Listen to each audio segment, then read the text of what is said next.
Chapter 1. The Start. My father, Harald Dahl, was Norwegian.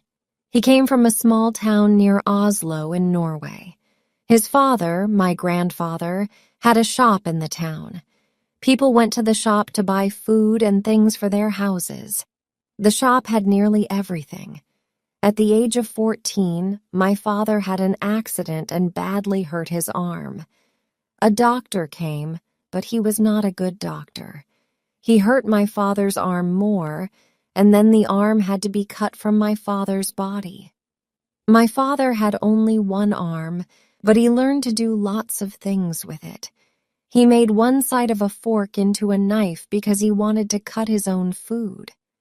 He took his special fork everywhere with him in a little bag. My father lived in a small town, but he wanted to see the world.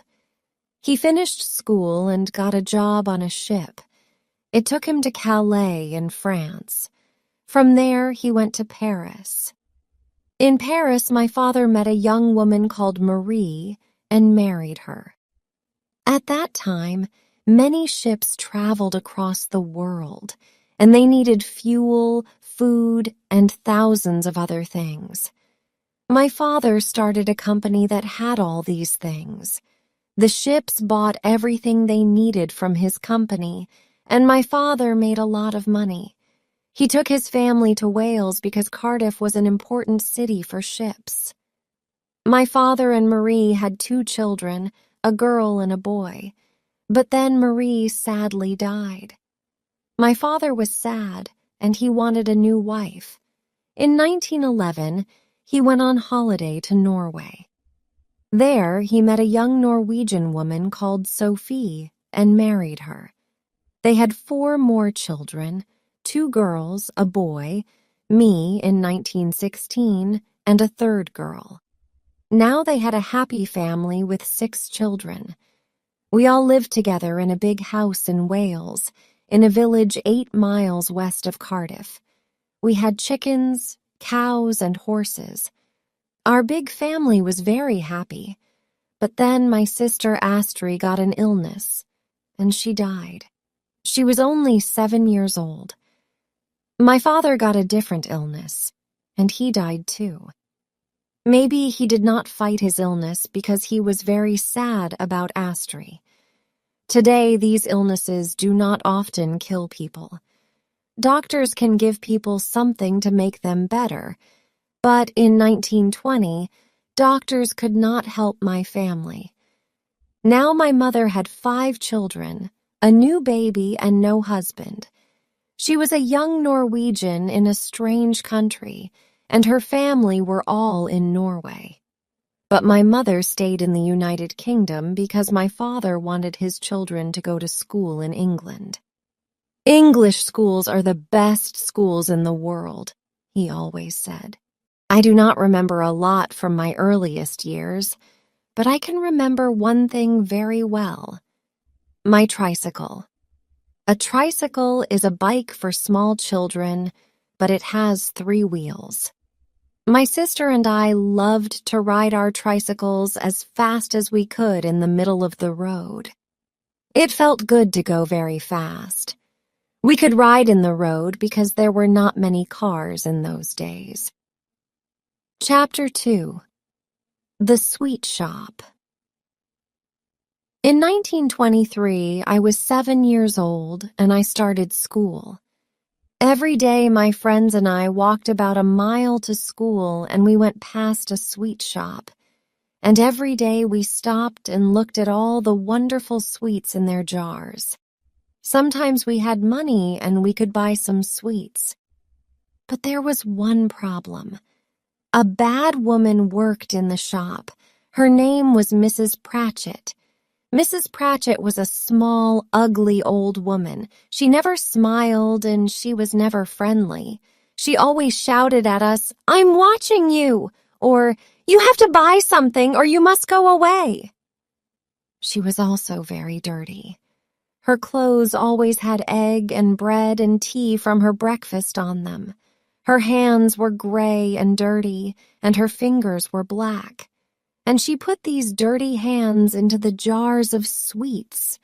Of course, this did not stop us from buying the sweets, but we did not like Mrs. Pratchett. At school, my friends and I found a small place under the floor. We kept our sweets and other special things in it. One day we found something new there, a dead mouse. "I have a plan," I said. "Let's put it in one of Mrs. Pratchett's sweet jars. She will put her dirty hand in the jar and she will find a dead mouse." "Yes," my friends said. "We will do it today. You must put the mouse in the jar because it's your plan." "I will ask for some yellow sweets," my friend 𝐒𝐧𝐠𝐥𝐢𝐬𝐡 said. "They are at the back of the shop. Mrs. Pratchett will turn and get them. Then you can quickly put the mouse in the jar with the pink sweets in it. It's the nearest one to us." That afternoon, we walked into the shop. We were all very excited. 𝐒𝐧𝐠𝐥𝐢𝐬𝐡 asked for his sweets, and Mrs. Pratchett got them for him. I quickly put the mouse in the jar with the pink sweets. Then Mrs. Pratchett looked at us with her ugly little eyes. "Only one of you is buying sweets. I don't want you all in here," she shouted. "Go away!" We ran outside. "Did you put it in the jar?" asked my friends. "Of course I did," I said. I was happy, and my friends were happy too. "You were great," they said. The next morning, we walked past the shop and saw a message on the door. The shop was closed. We stopped. The shop was never closed at this time in the morning. We looked through the window. The jar was on the floor and there was broken glass everywhere.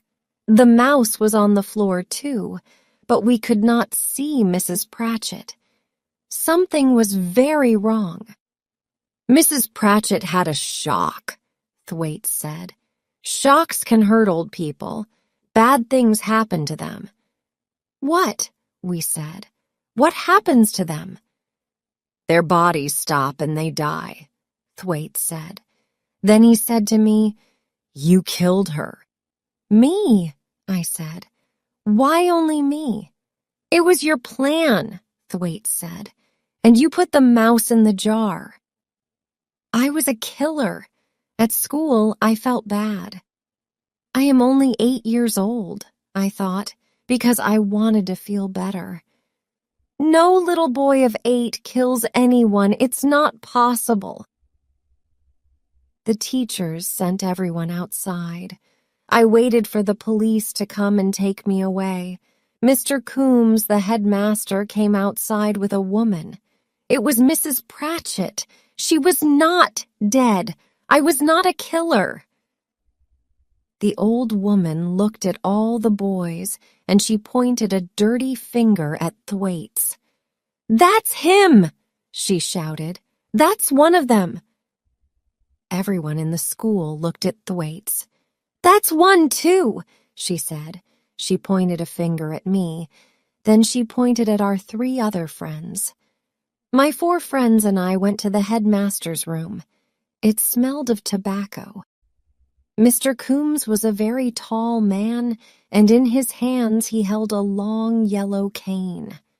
I was very frightened of him and his cane. Mrs. Pratchett was in the room too because she wanted to watch. "You," said Mr. 𝐭𝐭∫𝐬𝐻. He pointed the cane at 𝐒𝐧𝐿A𝐻𝐿.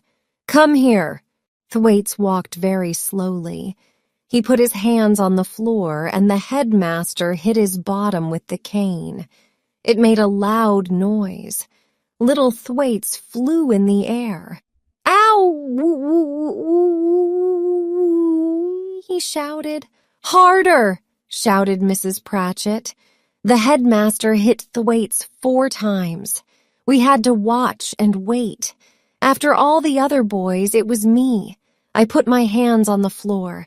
I heard the noise first and felt nothing. Then I felt the cane. My bottom was on fire. I breathed out very hard, and there was no air left in my body. The second time, The cane hit me in the same place, and it hurt a lot more. After 4 times, it was time to go, but it was difficult to walk. My bottom was on fire, and I held it with my hands. "Thank you, Headmaster," said Mrs. Pratchett happily. "There will not be any more dead mice in my sweet jars now." Chapter 3. Summer Holidays. Summer holidays, what wonderful words! Every summer from the age of 4 to 17 years old was wonderful. We always went to Norway for our holidays. Norway was home for us because my family was Norwegian, and we all spoke the language. We were always a big group of 10 or more people. There were my 3 sisters and my very old half-sister. That is 4 people. There was my half-brother and me. That is 6. There was my mother, 7, and someone to help, 8. 2 or more friends of my very old half-sister came too. In those days, there were no planes. It took 4 days to go to our holiday in Norway. We went by train, taxi, a second train, a second taxi, ship, and then in a small boat. We always went to Oslo first. We stayed one night in a hotel and visited our mother's parents. My grandmother was a very old woman with white hair. My grandfather was very quiet. He always sat in a chair and smoked tobacco from a very long pipe.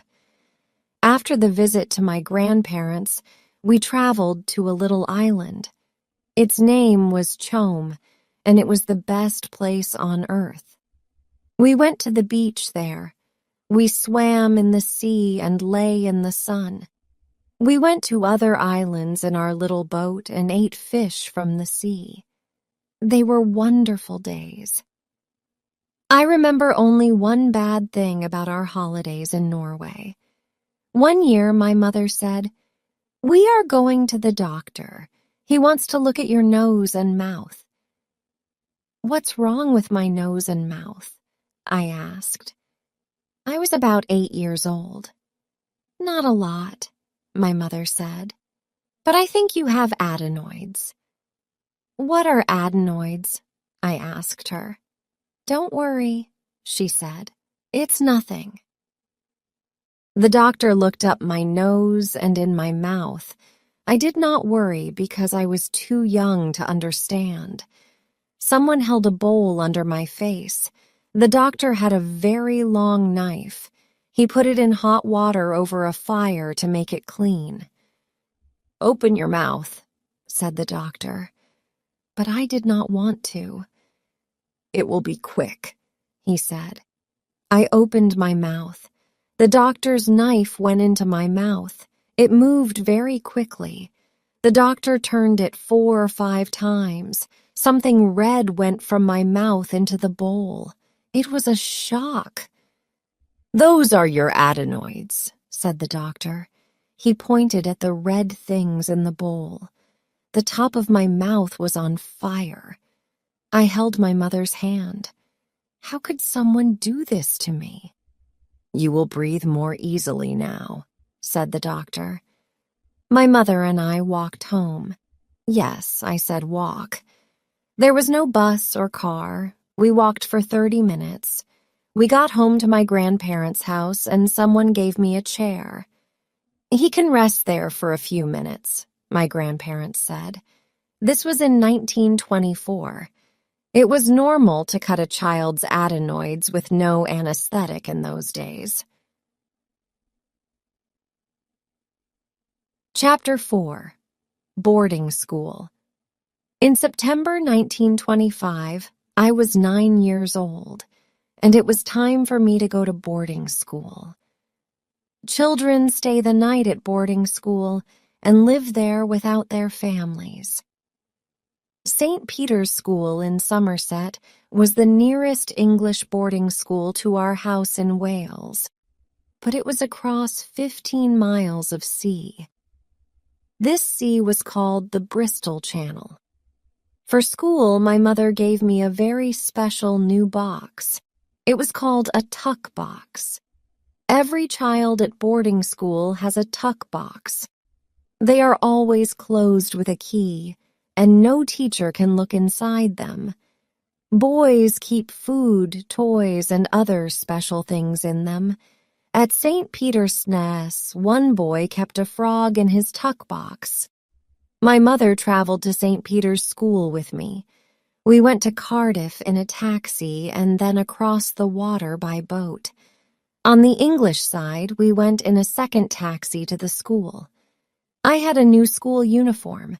All my clothes were new, and everything had my name on it. St. Peter's School was outside the town.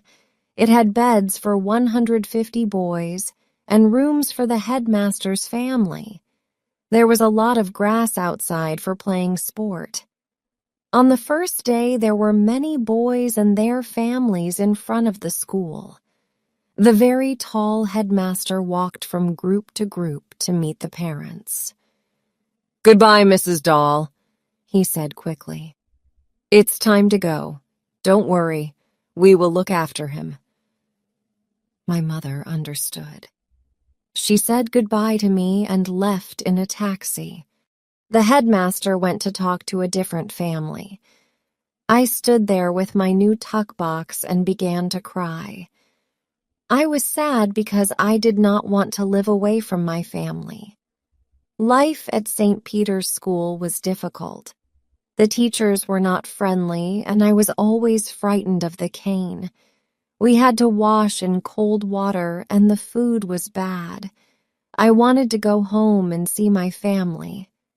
At night in bed, I always thought about my family and tried not to cry. They were across the Bristol Channel, and I could see the sea from my window. I always went to sleep with my face towards my family. I never turned my back towards them in bed. Mothers sent their hungry sons food every week. This made the headmaster happy because food was expensive. "Send food as often as you like, once a week or twice a week," the headmaster always said. "Your boy gets good food here, but food from home is always more special. You can send them things like fruit and a big cake. You don't want your child to be the only boy with an empty tuck box." Every Sunday, every boy at St. Peter's wrote to his family. We never wrote about the bad things at school.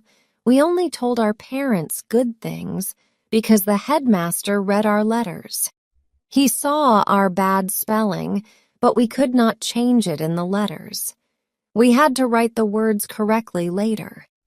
No teacher has read this letter, our parents thought, because there is bad spelling in it. Everything in this letter must be true. My child is happy at school. I wrote to my mother that first Sunday, and then I wrote to her every week for 32 years, sometimes more than once a week. In 1957, she died, and I found more than 600 of my letters to her. She kept them all. Chapter 5. A Drive in a Car. After 3 long months at boarding school, it was time for me to go home for the Christmas holidays. How wonderful to be away from school! While I was away at St. Peter's, my family bought a car. I was very happy to be home with my family, and I was also excited about the car. In 1925, anyone could drive a car. You did not need to learn a lot. My very old half-sister was 21 years old. She had 2 30-minute lessons, and then she could drive us in our car. That day, 7 of us sat in the car. In the car were my very old half-sister, my half-brother, 18 years old, my sister, 12 years old, my mother, 40 years old, 2 small sisters, 8 and 5 years old, and me, 9 years old. We were very excited. How fast will it go? We asked our very old half-sister. Will it go at 50 miles an hour? It can go at 60 miles an hour, she answered. Oh, let's make it go at 60, we shouted. We will go faster than that, she said. My very old half-sister started the car, and we drove slowly through the village. People in the street were excited to see our car. After 5 minutes, we left the village. You see, I can do it, our very old half-sister said. Go faster, we shouted. We're only going at 15 miles an hour. My half-sister began to make the car go at about 35 miles an hour. Then we came to a corner in the road. Help! She shouted. The car went into the side of the road. There was broken glass everywhere. My family were all okay, but I was badly hurt. My nose was nearly cut from my face. My very old half-sister drove the broken car to the doctor very slowly, at about 4 miles an hour. Wow, said the doctor. Look at his nose. It hurts, I cried. Please help him, said my mother. Don't worry, said the doctor. He will keep his nose. An hour later, the doctor came to our house. I lay on a table, and someone put something white from a bottle on my face. It smelled very strong. I tried to stand, but strong hands held me down on the table. Good boy, said the doctor. Close your eyes and sleep. After 8 hours, I woke up and my nose was back in its place. My mother gave me a coin. British coins always have a picture of the king or queen on them. In those days, the king was George V. Well done. This is for you, she said. Chapter 6. Goat's Tobacco. In 1926, my very old half-sister chose to marry an English doctor. He came on holiday with us to Norway. My family always did everything together, but now my half-sister only wanted to be with this man. She was always with him, and they did not want to be with us. My other sisters and I were young. I was only 9 years old, and we did not understand this. We did not like the young doctor because he took our sister from us. But we also did not like him because he smoked a pipe. He always had the pipe in his mouth, and it smelled very bad. One day on the beach, the young doctor went swimming. He left his pipe with us and did not take it into the sea with him. Then I saw some goat droppings on the ground, and I thought of a plan. I quickly put some of the goat droppings in the pipe under the tobacco. The young doctor came back and started smoking his pipe. My half-brother and sisters and I watched him. He said. I love to smoke after a swim, and this English tobacco is the best. It's much better than Norwegian tobacco. The sea was blue and the sun was bright.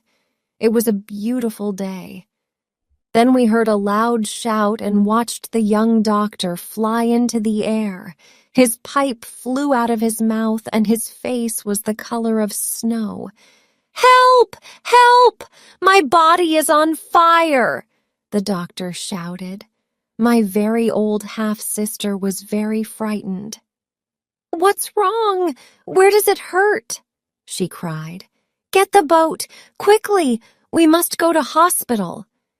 But the young doctor lay on the ground and breathed in the clean air.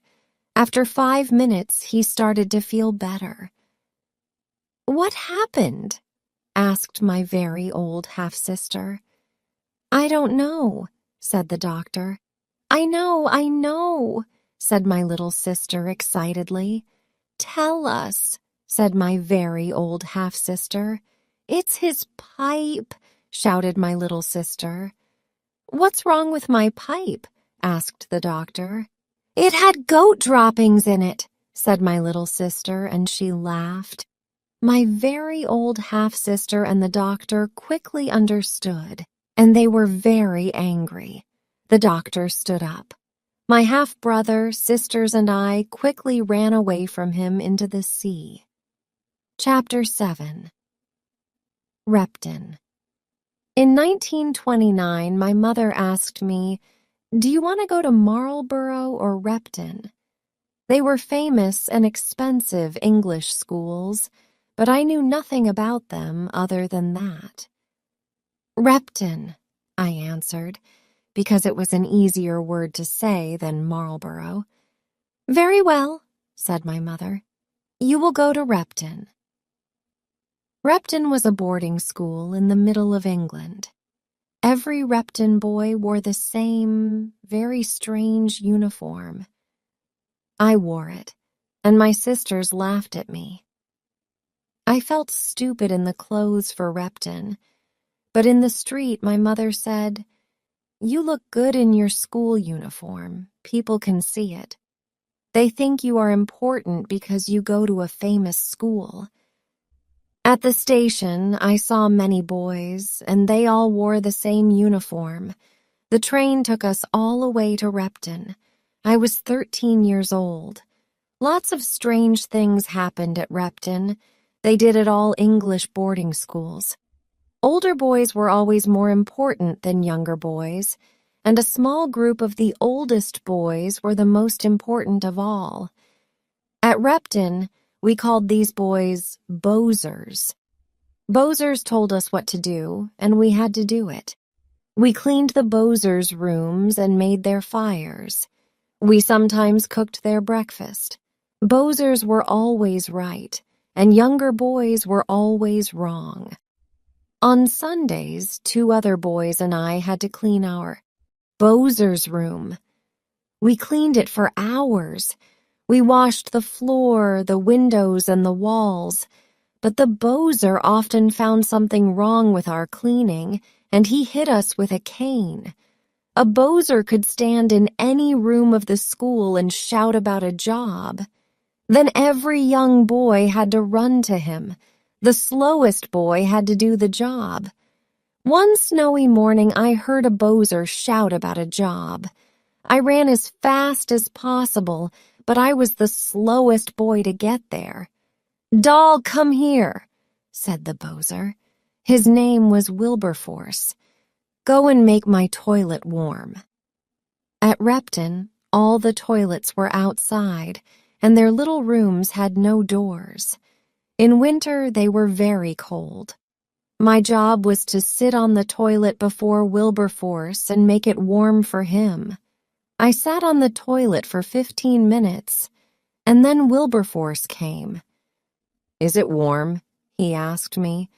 "It's as warm as possible, Wilberforce." "We will see," he said. He sat on the toilet. "Very good," he said. "Very, very good. Some boys have cold bottoms. I only use boys with warm bottoms. I will not forget you." He did not forget me. I always carried a book with me because I often had to sit on Wilberforce's toilet. It was very boring. In my first winter at Repton, I read many books by Charles Dickens on Wilberforce's toilet. Not everything at school was bad. Sometimes all the boys got a gray box from a company called Cadbury's. Cadbury's made wonderful chocolates. Inside the box were 12 different chocolates. We always knew one of them well, but 11 of them were new. There was also paper in the box.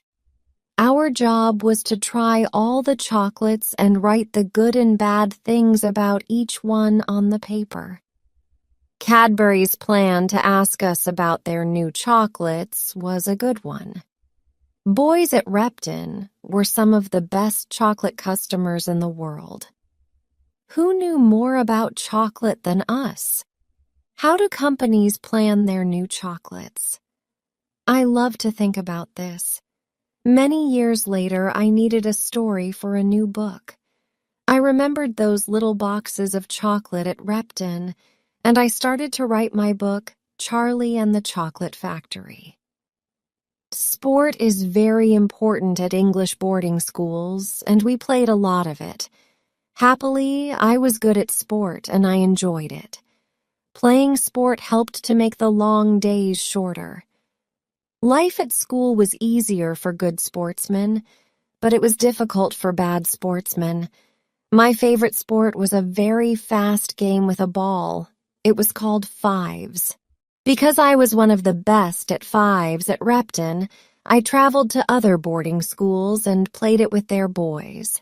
I also played football in a ball game called squash. At school, I loved taking photos. Today, cameras are very easy to use, but in the 1920s, they were difficult work.